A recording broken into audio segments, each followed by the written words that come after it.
가지 사건을 이처럼 성경에서 길게 한 장 전체를 통해서 우리에게 기록해 주고 있다라고 하는 것은 하나님께서 이 나사로 사건을 통해서 우리에게 가르치시고 또 분명하게 기억해 하시고 우리에게 교훈하시고자 하시는 분명한 내용이 있기 때문이다 하는 사실을 저 여러분들 기억하시고 이 나사로 사건을 저 여러분들이 볼 수 있기를 바랍니다. 이 어린이 주일 아침에 이 나사로 사건을 통해서 우리가 어떻게 어린 아이들을 바라보아야 될 것인가, 우리의 자녀 세대들을 어떤 눈으로 바라보아야 될 것인가, 또 그들을 어떻게 양육해야 될 것인가 하는 이런 문제들이 이 나사로 사건을 통해서 하나님이 우리에게 주시는 그 말씀을 통해서 이 어린이 주일날 아침에 저 여러분들 속에, 가슴 속에 새길 수 있기를 바랍니다. 이 본문 속에 나와 있는 나사로 사건을 간략히 요약하면 이렇습니다. 나사로가 병들었다는 것입니다. 나사로가 병이 들었는데 그의 누이들이, 우리가 흔히 나사로를 오빠라 생각하고 그의 누이들, 이 마리아와 그 마르다를 동생이라 그렇게 우리가 일반적으로 추측을 하지만은 성경 원문으로 보면 이 누이 마리아와 마르다가 이 나사로의 오빠였는지 아니면 남동생이었는지에 대해서 정확한 구분이 되어지지 않습니다. 우리가 그냥 오빠라 그러는데 사실은 문맥의 흐름을 보면 이 가족에 대해서 굉장히 예수님과 친했다는 그런 문맥이 있는데, 이 마르다와 이 마리아에 대한 행적은 어느 정도 기록이 되어져 있습니다. 마르다는 그 향유를 예수님께 부었던 여인이기도 하고, 마르다는 또 열심히 부엌일을 하는 여인으로서 그렇게 등장합니다. 거기에 비해서 오빠는 전혀 등장한 그 행적이 사실은 오늘 본문에 병들었다는 것 외에는 다른 어떤 행적이 드러나 있지 않습니다. 그러고 보면 오히려 이 마리아와 마르다가 누님들이고, 이 나사로는 아마 남동생이라고 하는 게 어쩌면 더 정확할 수도 있겠다 싶습니다. 어쨌든 이 나사로가 병들었다는 것입니다. 나사로가 병들자 예수님에 대해서 누구보다도 잘 알고 있는 그의 누이들 마리아와 마르다가 급히 예수님께 사람을 보낸 것입니다. 예수님이 멀지 않는 곳에 계셨기 때문입니다. 요단강 근처에 예수님이 계셨다는 소식을 알고 있었기 때문에 예루살렘 근처에 있었던 이 베다니에 있던 이 나사로 집에서 마리아와 마르다가 바로 예수님께 사람을 보낸 것입니다. 사람을 보내서 예수님, 당신이 사랑하는, 너무나 잘 알고 아끼는 마르다와 마리아, 그의 동생 나사로, 그 나사로가 병들었다는 것입니다. 알린 것은 이유가 뭡니까? 와서 고쳐달라는 것이지요. 왜냐하면 이 마리아와 마르다는 예수님이 어떤 분이신지에 대해서 너무나 잘 알고 있습니다. 예수님이 온갖 병자들을 고치셨고, 그리고 온갖 귀신들을 쫓아내셨고, 그런 분이 예수님이시라는 것을, 죽은 자를 살리셨던 분이 예수님이신 것을 너무 잘 알고 있었기 때문에 오빠가 병들자 급하게 사람을 예수님께 보낸 것은, 예수님 속히 우리 집에 오십시오. 우리 남동생 나사로가 병들었습니다. 곧 죽을는지도 모르겠습니다. 속히 오셔서 뭐 해달라? 고쳐달라는 것입니다. 그런데 본문에 쭉 이어지는 예수님의 반응을 보면 그 이야기를 듣고 곧바로 달려가지 않습니다. 무슨 다른 일이 있어서 지금 갈 수 없다, 그런 상황도 아닙니다. 다른 어떤 바쁜 일을 전혀 기록하고 있지 않습니다. 보통이라면 예수님께서 다른 환자들, 왕의 신하의 그 아들이 병들었을 때 고쳐달라거나 자기의 딸이 병들어서 고쳐달라 할 때 예수님이 그것을 다음에 약속을 하지 않았습니다. 곧바로 고쳐주셨습니다. 그러므로 예수님께서 다른 일이 없기 때문에 곧바로 가서 고쳐주시는 것이 어쩌면 너무나도 당연한 일인데, 근데 본문에 보시면 예수님이 이유가 무엇인지 모르지만 머뭇거리고 가지 않는 겁니다. 먼 길이 아닙니다. 그럼에도 이틀을 그곳에 더 머물러 계셨다 그러고 있습니다. 그리고 결국에는 예루살렘까지 갔다가 예루살렘 근처에 있는 나사로 집 베다니에 가게 되어지는데, 그 갔던 시점은 언젠가 하면 나중에 보시면은 이미 죽어서 장사 지낸 지 나흘이 지난 때입니다. 4일이 지난 겁니다. 죽은 지 4일이 지난 겁니다. 그러니까 우리가 추측컨대 병들어서 예수님께 사람을 보내고 한 그 시점에 바로 나사로가 최소한 죽었다 할지라도 나사로가 죽은 이후에 예수님이 그 소식을 듣고 최소한 나사로 집에 간 것은 최소한 나흘이 지난 겁니다. 왜? 죽은 지 나흘이 지났기 때문에. 그러니까 적어도 4, 5일이 지나서야 예수님께서 나사로 집에 도착했다는 것입니다. 그런데 그렇게 예수님께 지체하신 데에는 예수님께서 분명한 의도와 목적이 있었다는 거예요. 그냥 지체한 것이 아니라는 겁니다. 뭔가를 가르쳐주고 싶었다는 겁니다. 뭔가를 그들에게 가르쳐주고 싶었던 것이죠. 또 오늘날 우리에게도 이 사건을 통해서 단순히 죽은 병자를 고쳤다, 예수님께서 병들어 죽은 나사로를 고쳤다, 아니면 죽을 병에 걸려있던 나사로를 다시 살렸다, 이 정도의 메시지를 우리에게 전달해 주고 싶은 것이 아니고 그보다 더 큰 메시지를, 더 큰 내용을 우리가 반드시 기억해야 될 그 내용이 있으셔서 그 내용을 가르치기 위해서 예수님은 본문에 분명하게 의도적으로 사실은 예수님이 기다리신 거예요. 뭐를? 나사로가 죽기를 기다리신 겁니다. 그래서 이미 가기 전에 제자들에게 그 얘기를 하셨습니다. 나사로가 죽었다. 이미 죽었다고 예수님이 얘기를 하신 겁니다. 그러니까 예수님은 나사로가 죽기를 기다리셨던 것이고, 그리고 죽고 난 뒤에 이미 예수님 그러면 언제 죽었는지 예수님 아시지요. 그 바로 가시면 되는데 그만 이틀 만이라도 죽은 지 하루 만에 도착할 수 있겠지요. 그런데 예수님은 죽고 바로 도착하신 것도 아닙니다. 나흘이나 되도록 기다리신 겁니다. 나흘이나 되도록 기다리셨다는 거예요.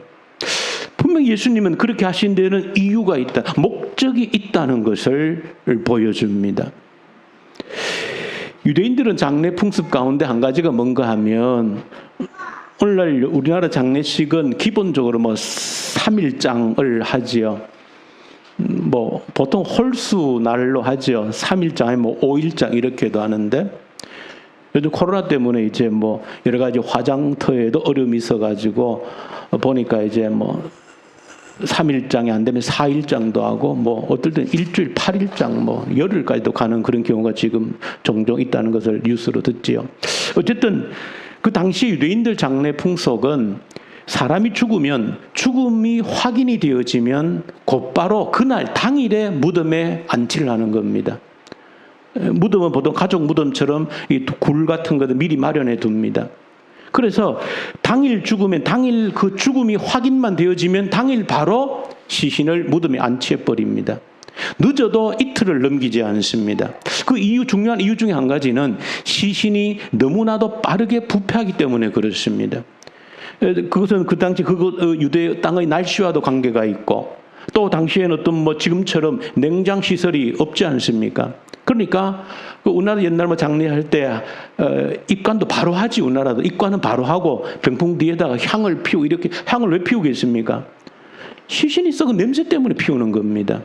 그러니까 사람이 죽으면 곧바로 부패하는 것입니다. 그래서 유대 땅에 너무 부패가 빠르기 때문에 시신을 하루 이상 방치하지 않는 겁니다. 당일날 바로 무덤에 안치를 해버리는 겁니다. 자, 그리고 사실은 오늘 나사로의 집에서 장례가 되어지는 걸 보면 그 이후에 시신은 이미 무덤에 안치하고 난 다음에 이제 가까운 지인들이 찾아오고 위로하고 또 슬퍼서 울기도 하고 그런 일들이 이제 장례 가운데 진행되는 것을 보여줍니다. 자, 그런데 어쨌든 그런 상황을 잘 아시는 예수님께서 죽기를 기다리셨고, 그리고 죽은 이후에도 바로 오신 것이 아니라 최소 사흘, 나흘을 기다리셨다가 오셨다는 거예요. 이유가 뭘까? 오늘 본문에도 그 얘기를 합니다. 그런 내용이 기록되어져 있는 것은 그냥 기록되어져 있는 게 아닙니다. 나중에 예수님의 무덤에 갈 때 뭐라 그럽니까? 마리아가 이미 죽은 지 나흘이 지나서 냄새가 납니다 라고 이야기를 하고 있는 겁니다. 그럼 예수님의 의도가 하나 드러나는 거예요. 예수님 뭘 기다리는 겁니까? 단순히 죽는 시간만 기다리는 것이 아니고 그 시신이 부패해서 냄새가 날 때까지 기다리셨다, 그 말이에요. 그 예수님의 의도인 겁니다. 죽는 데까지만 기다리는 것이 아니라 그 시신이 썩어질 때까지 기다리신 거예요. 냄새가 난다고 할 때까지 기다리셨다, 그 말이에요. 그렇게 예수님께서 무덤가에 가셨죠.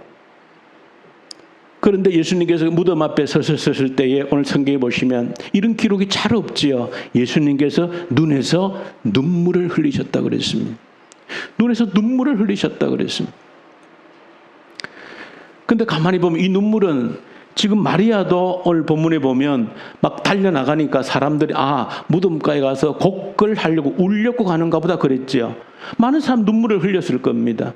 예루살렘에서도 많은 지인들이 찾아왔다 그랬습니다. 와서 슬픔에 눈물을 함께 흘렸겠지요. 특별히 더욱이나 마리아와 이 마르다는 그 눈물이 더 말할 수 없이 흘렀겠죠.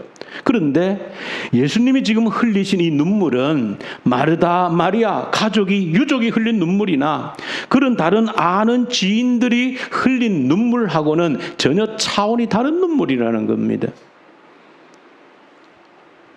예수님이 아무런 의도가 없이 그냥 오셨다라고 하면 똑같은 눈물을 흘리셨겠죠. 그 죽음에 대해서 애도하고 그 슬픔을 함께 나누는 그런 눈물을 흘리셨겠지만 예수님이 분명한 의도를 가지고 죽기를 기다리셨고 그리고 죽고 난 이후에도 사흘이나 지나도록 그 시신이 썩어서 부패한 냄새가 나도록 기다리신 의도가 있는 예수님이시기 때문에 예수님이 지금 이 무덤 앞에서 예수님이 흘리신 눈물은 그 유족들이나 다른 지인들이 흘리고 있는 눈물하고는 전혀 다른 차원의 눈물이라는 것입니다.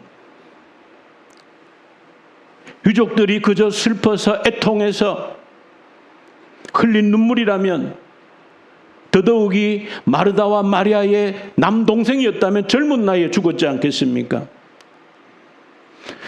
그런 의미에서 너무나 애통하고 가슴 아파서 흘리는 그 마르다, 마리아의 눈물과는 예수님의 눈물이 달랐다는 것입니다. 예수님은 그의 죽음이 젊었을 때 죽은 그 죽음이 애석해서 흘린 눈물이 아니라는 것입니다. 오히려 무엇 때문에 흘리셨는가? 무엇 때문에 비통하게 여기셨는가? 비통하다 그랬죠. 왜 비통하게 생각하시면 눈물을 흘리셨는가? 예수님 흘린 눈물은 나사로 때문이 아니라 지금 나사로의 죽음 앞에서 눈물을 흘리고 있는 마리다와 마리아와 함께 애통해하고 있는 죽음 앞에서 절망하고 있는 그 사람들을 위해서 예수님이 흘리신 눈물인 겁니다. 눈물을 흘린 의미가 전혀 다른 겁니다. 예수님은 그 죽음 앞에서 절망하고 있는 그들 때문에 흘린 겁니다.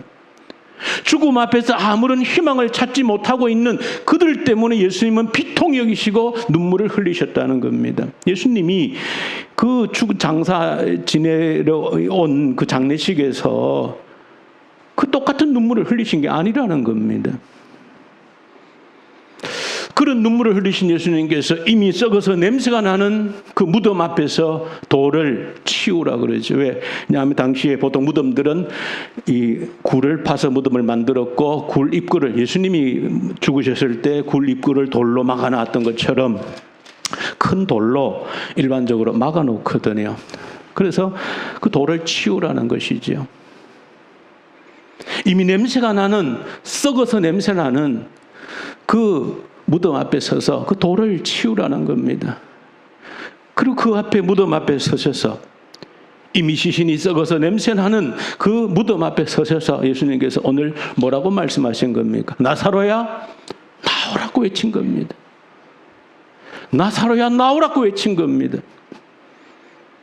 여러분 지금 무덤 앞에서 나사로야 나오라고 외치시는 이 외침은 천지를 창조하셨던 창조주의 외침입니다. 천지를 창조하셨던 창조주의 외침입니다. 그 외침 앞에서 어떤 일이 발생했다는 것을 보여줍니까? 시신이 썩었던 이 나사로 벌떡 일어났다는 것입니다. 벌떡 일어나서 뚜벅뚜벅 걸어 나왔다는 것이죠. 창조주의 명령 앞에 나사로야 나오라고 하는 그 창조주의 명령 앞에 죽었던 나사로가 벌떡 일어나서 뚜벅뚜벅 걸어 나왔다는 겁니다. 이 사건을 보고 우리가 조금 시선을 가지고 들여다보면 죽음이라고 하는 것은 뭡니까? 소위 말하는 죽음이란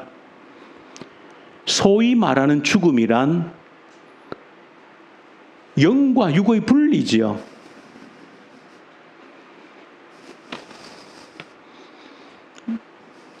영과 육의 분리입니다. 우리가 말하는 죽음이라고 영과 육이 분리되는 것입니다. 그래서 죽으면 영과 육이 분리되어져서 영은 주신 하나님께로 돌아가는 것이고 육은 이제 매장을 하든 화장을 하든 태워지는 것이죠. 땅 속에 썩는 것이죠. 그 죽음이라고 하는 겁니다. 영과 육의 분리가 죽음이라고 하는 본질적인 의미죠. 우리가 소위 말하는 죽음이라고 하는 것은. 그러면 나사로야 나오라고 하는 창조주의 명령에 따라서 뚜벅뚜벅 다시 살아서 걸어 나온다는 것은 무슨 의미입니까? 그러면 분리되어졌던 무엇이 나사로의 영과 육이 다시 신비롭게 조합이 되어져서 하나로 묶여져서 걸어 나왔다는 것입니다. 그게 다시 살았다는 실제적인 의미가 되어지는 것이죠. 그런데 거기서 또 곰곰이 조금 더 들여다보면 어떤 일이 있습니까? 영과 육이 분리되어졌다고 할 때 영은 우리가 눈으로 볼 수도 없는 것이지만 죽으면 주신 하나님께로 그 영이 돌아간다는 것은 우리 고개를 끄덕일 수 있죠. 근데 이제 죽었던 나사로 다시 산다라고 할 때는 그 하나님께로 돌아가는 영과 육이 다시 신비로운 조합을 이루어져야 되는데 여기 우리 고개가 좀 갸우뚱하지 않습니까? 영은 그대로 하나님께 갔다가 다시 가라는 명령에 따라서 영이 육신에 와서 신비로운 조합을 이루면 되죠. 문제는 뭡니까? 오늘 본문에 강조하고 있는 것은 육체가 썩어서 냄새가 난다는 것입니다. 그 말은 무슨 말입니까? 우리 육체를 이루고 있는 모든 세포가 그 생명의 기능이 멈추어서 썩어서 냄새가 나고 있다는 것, 부패하고 있다는 겁니다. 그러면 다시 살았다는 것은 그 영이 돌아왔을 뿐 아니라 부패하고 있는 모든 죽었던 세포가 어떻게 됐다는 것입니까? 그 창조주의 명령에 따라서 죽은 세포가 다시 생명을 활동을 하는 생명세포로 변화되어졌다는 것을 의미하는 것이죠. 그래서 다시 생명이 있는 세포로 변화된 그 육에 하나님께로 갔던 그 영이 다시 신비로운 조합을 이룸으로써 다시 살았다라고 표현하는 겁니다. 다시 살아서 뚜벅뚜벅 창조주 예수님 앞으로 걸어 나온 것입니다. 이것이 살았다라고 하는 의미가 되어지는 겁니다. 예수님께서 그 나사로의 병든 사건을 통해서 도대체 어떤 계획을 하셨고 어떤 것을 보여주시기 위해서 그런 예수님의 연출이지요. 병들었다 했는데 당장 가서 고쳐줄 수 있는데 예수님은 그저 당장 가서 죽을 병을 고쳐주는 것 정도로서 어떤 메시지를 남기는 것에 만족하지 않았다는 것이지요. 죽기를 기다리셨고 죽을 뿐 아니라 완전히 시신이 썩어서 부패한 냄새가 날 때까지 예수님이 기다리셨다는 것은 그것을 통해서 우리에게 가르치고 보여주시고자 하는 분명한 예수님의 목적과 의도가 있다는 것이지요.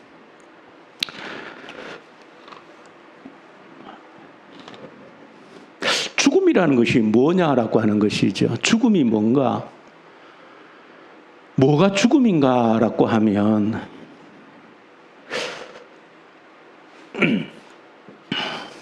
유명한 우리 단테 신곡 지옥 문 앞에 붙여진 팻말에 뭐라고 기록되어 있다 했습니까? 여기 들어온 자들은 모두 다 뭘 버려라? 희망을 버려라. 그게 지옥의 팻말로 쓰여져 있다는 것이죠. 지옥의 입구에는 여기 들어오는 자들에게는 더 이상 희망이 없다. 모든 희망을 버려라. 이게 지옥의 팻말이라는 것이죠. 다시 말하면 그것은 죽음이 무엇을 의미하는지를 우리에게 설명해 주는 겁니다. 죽음이 뭔가? 죽음은 희망이 없는 곳이 죽은 곳입니다. 더 이상의 희망을 품을 수 없는 그곳이 죽은 장소입니다. 죽음이란 희망 없음을 표현하는 겁니다. 육신도 죽어서 땅에 썩었다는 것은 더 이상 이 육체를 통해서 아무런 희망이 존재하지 않는다는 것을 의미하는 겁니다. 죽음이라는 것은 더 이상의 희망의 기운이 없는 것, 그 죽음입니다. 그러므로 예수님께서 오늘 이 사건을 통해서 무엇을 우리에게 알려주시고자 하셨는가? 이 죽음을 생명으로 다시 바꾸는 예수님의 이 역사를 통하여서 무엇을 우리에게 각인시켜 주시려고 하셨는가 하는 것이지요. 그것을 볼 때 너무나도 분명한 것은 죽음이란 바로 희망이 없는 것, 희망이 사라진 상태, 그것이 죽음인데 예수님께서 우리에게 무엇을, 우리가 절망하는 것, 우리가 고통하는 것, 무엇 때문입니까? 희망이 없다라고 생각하기 때문에 절망스러워하고 고통스러워 하시는 거거든요. 그런 희망을 보지 못한 우리에게 다시 희망을 불어넣겠다는 것이 예수 안에서는 희망이 있다는 것을 우리에게 가르쳐 주고자 함입니다. 이 사건을 통해 예수님이 작정하신 것은 이 땅의 모든 희망을 잃어버린 곳에, 도무지 미래를 꿈꾸지 못하는 곳에, 도무지 희망을 바라보지 못하는 그런 곳에 예수님께서 하시는 말씀이 이겁니다. 예수 안에서는, 예수를 통해서는 다시 희망이 있다, 소망이 있다는 것을 말하는 겁니다. 모든 희망이 없는 곳은 죽음입니다. 죽음의 땅입니다. 희망을 보지 못하는 곳에서는 죽음의 땅입니다. 내가 내 자신을 바라보면서 내가 살아있는 자인가 무엇으로 확인됩니까? 내가 살아있다는 것이 무엇으로 확인되겠습니까? 오늘 본문에 따른다면 밥을 먹고 움직이니까 살아있는 것입니까? 아닙니다. 내가 내 자신을 보면서 희망을 볼 수 없다면 죽은 자입니다. 오늘 성경에 따르면 그런 의미가 되어지는 거예요. 내가 내 자신을 보면서 더 이상 희망을 보지 못한다면 죽은 자, 살아있으나 죽은 자입니다. 희망을 보지 못하는 곳에 희망이 있다는 것을 어디서, 예수 안에서는 희망이 있다는 것을 가르치고자 함입니다.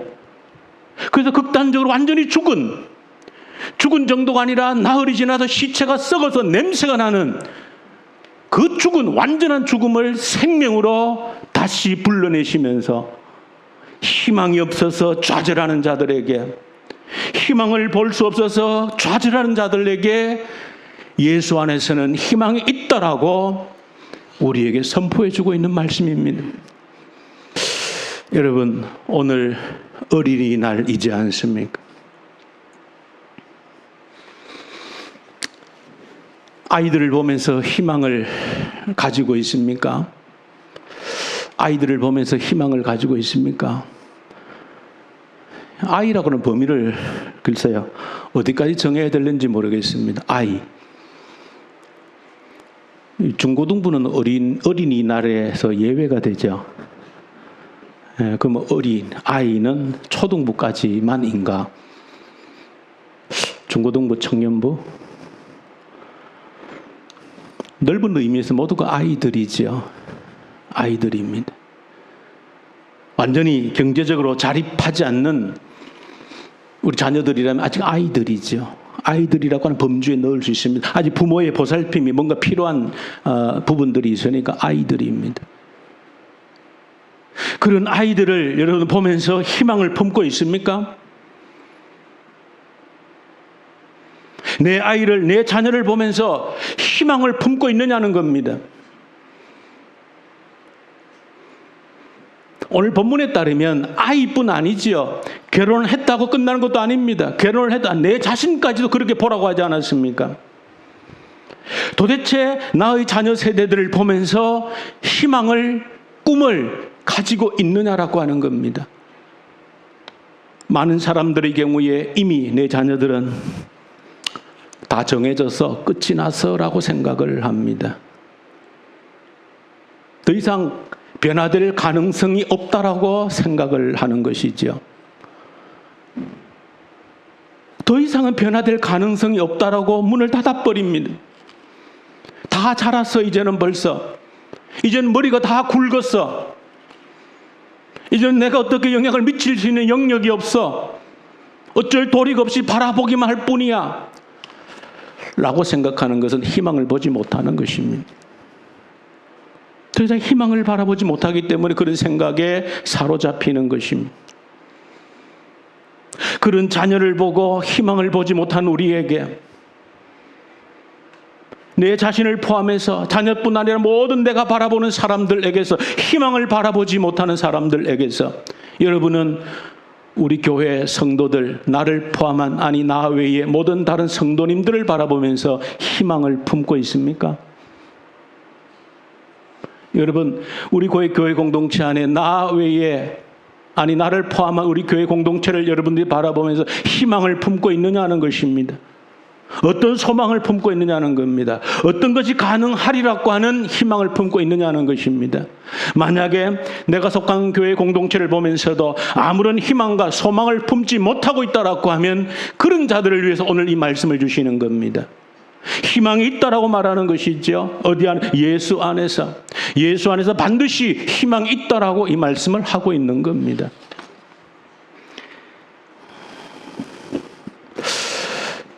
제가 어쨌든 요즘 제일 관심 있게 생각하고 또 책을 보고 하는 분야 가운데 과학과 이 신앙과 어떻게 연결점이 있는가 하는 그런 부분들이 제가 요즘 최근에 많이 관심을 가지고 보고 하는 그런 분야들입니다.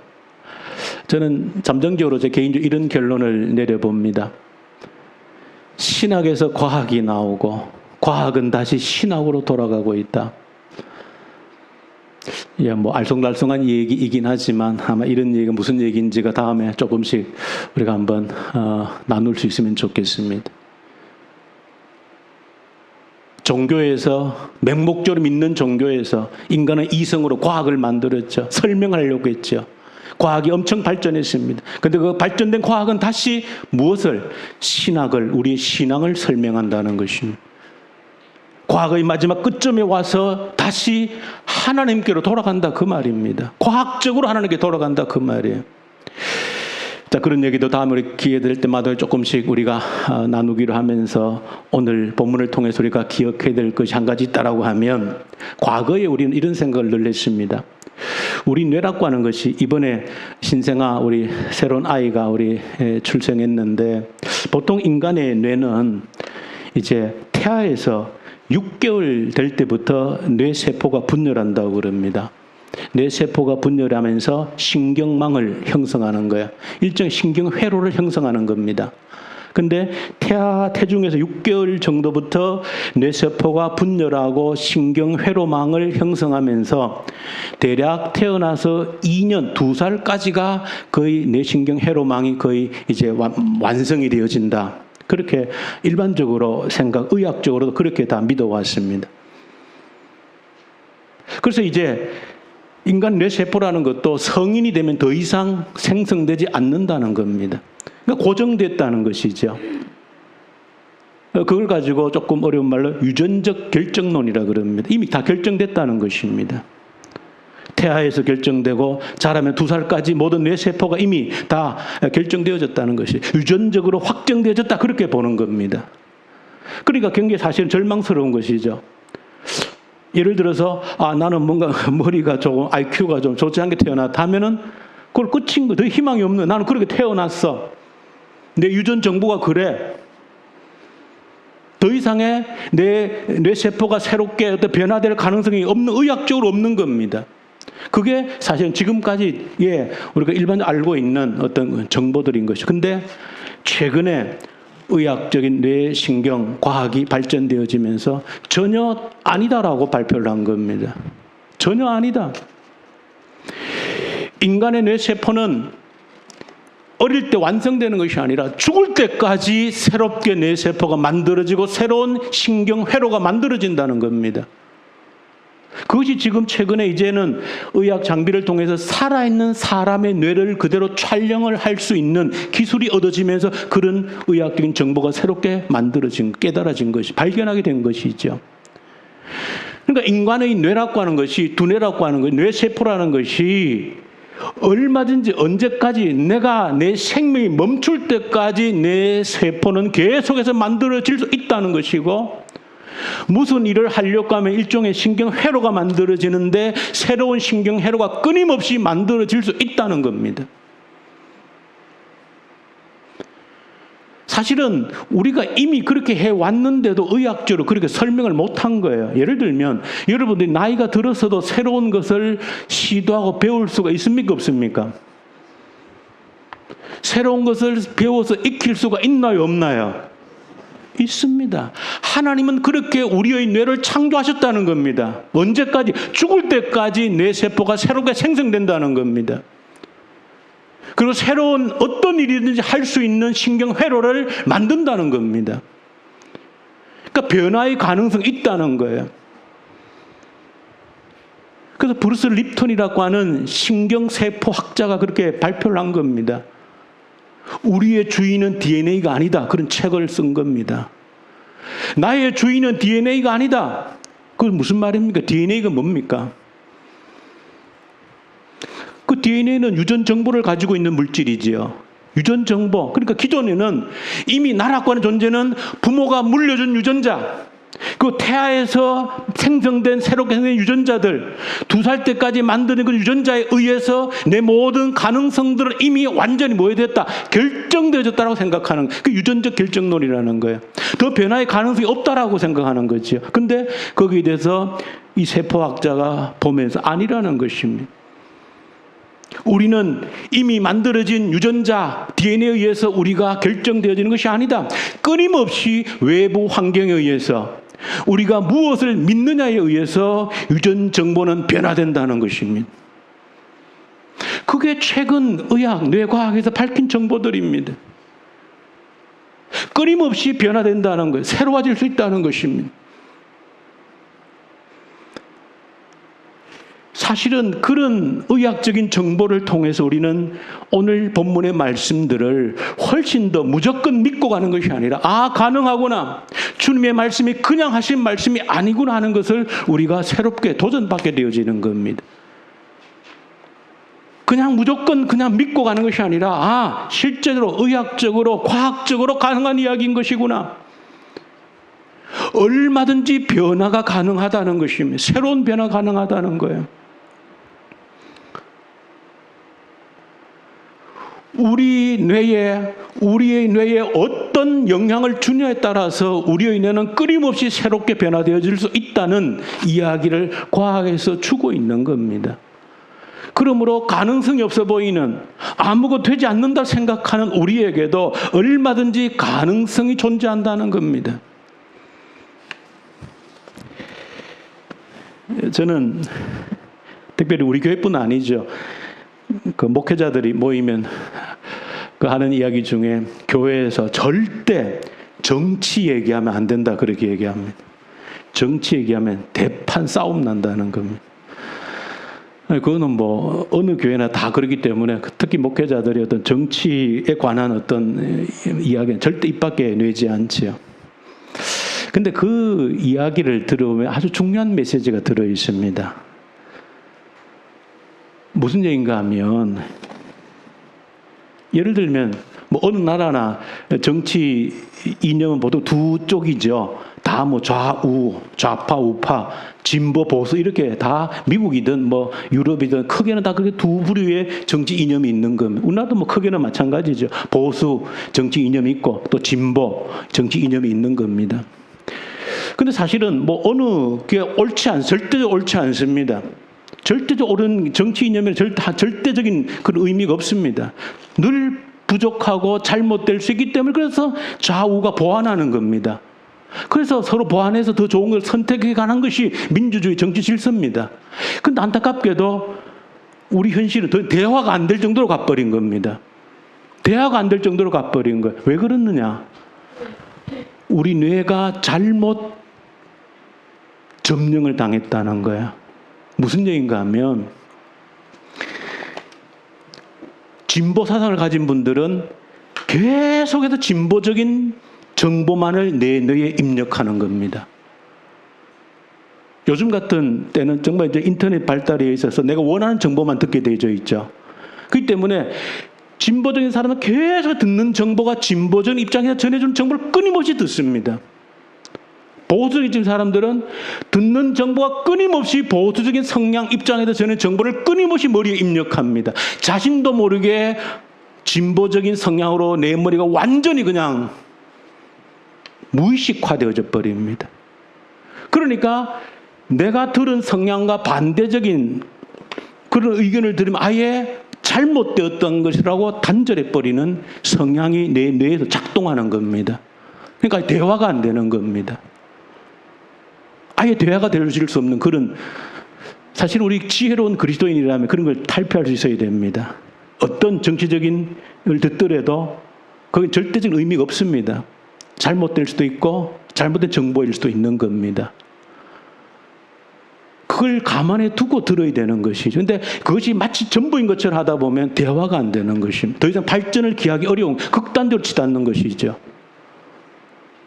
자, 그것이 바로 뭔가 하면 우리 뇌가 그렇게 영향을 받는다는 걸 보여주고 있는 거예요. 어디에 얼마만큼의 정보를 입력받아서 내 뇌가 거기에 반응에 따라서 그렇게 우리가 작동한다는 것입니다. 그러므로 저와 여러분들 이런 사실들을 안다라고 하면 우리의 뇌라고 하는 것은 어린 아이든 우리 어른이든 할 것 없이 전쟁터입니다. 전쟁터입니다. 어떤 전쟁터입니까? 사탄은 끊임없이 에덴 동산에서부터 지금까지 우리의 머릿속을 장악하기 위한 끊임없는 전쟁을 하는 자입니다. 우리의 머리를 지배하려고 하는 겁니다. 그 사실을 아셔야 됩니다. 우리 아이들의 뇌를 지배하려고 하는 겁니다. 온갖 방법을 통해서, 문화를 통해서, 우리가 듣고 보는 모든 것들을 통해서 사단은 거짓으로 우리의 뇌를 정복하려고 합니다. 지배하려고 하는 겁니다. 사단은 성경에 있는 것처럼 거짓의 아비라고 그러지요. 온갖 날조된 거짓 정보로 우리의 뇌를 지배하려고 합니다. 누가? 사단은. 끊임없이 그 일을 한다는 겁니다. 우리의 뇌를 정복하고 우리의 뇌를 지배함으로써 뭐 하는 겁니까? 결국 우리를 죽음으로 이끌고 가는 것이죠. 사망으로 이끌고 가는 겁니다. 나는 아무것도 할 수 없어. 이런 속에서는 어떤 것도 할 수 없어라고 절망으로 이끌어가다 그걸 죽음으로 이끌어가는 것, 사단의 최종적인 목적인 것이죠. 죽음의 영역을 확대하는 것이 사단의 목적이거든요. 그러니까 내 자신이나 우리의 자녀 세대들, 우리의 아이들을 바라볼 때 그런 관점으로 바라볼 수 있어야 됩니다. 우리들 아이들의 뇌가 사단의 그런 전략에 먹혀들어서 점령당해 있다는 사실을 아셔야 됩니다. 온갖 세상에서 듣는 정보들을 통해서 사단은 우리 아이들의 뇌를 정복합니다. 아이들뿐 우리 자신 스스로도 우리를 공격하는 겁니다. 일주일 내내 우리가 듣는 정보들, 눈으로 보는 것들을 통해서 우리의 뇌를 정복하려고 하는 겁니다. 누가? 사단이. 우리의 뇌를 왜 정복합니까? 생명을 확대하기 위해서 정복하는 게 아닙니다. 뭘 확대하기 위해서? 죽음을 확대하기 위해서 정복하는 겁니다. 온갖 거짓으로 우리를 정복하려고 하는 죽음을 확대시키기 위해서. 여기에 전쟁터라는 사실을 저희 여러분들 인식한다라고 하면, 그런데 말씀드린 것처럼 우리의 뇌는 한번 정복당했으면 그걸 끝이 아니라는 걸 얘기하고 있는 겁니다. 얼마든지 새로운 정보를 입력함으로써 새롭게 되어질 수 있다는 것입니다. 거기에 예수님이 하신 말씀이 뭡니까? 예수 이름으로 새롭게 되어질 수 있다. 죽음이 생명으로 바뀔 수 있다. 그 얘기를 하고 있는 겁니다. 우리 그리스도인들이 해야 될 일이라고 한 것이 바로 이 일인 겁니다.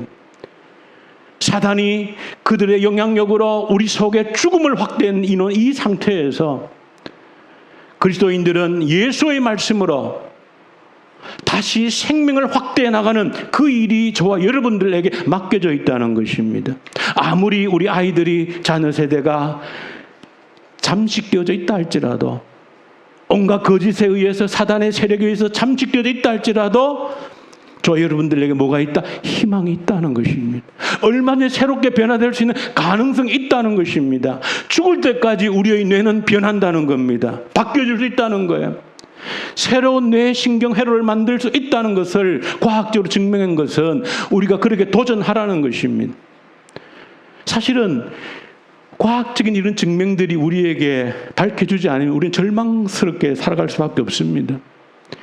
이미 우리 자녀 세대들을 보면서 절망을 할 수밖에 없는 거예요. 도대체 우리 아이들이 변화될 수 있겠는가? 라고 하는 걸 생각하면 절망밖에 없지요.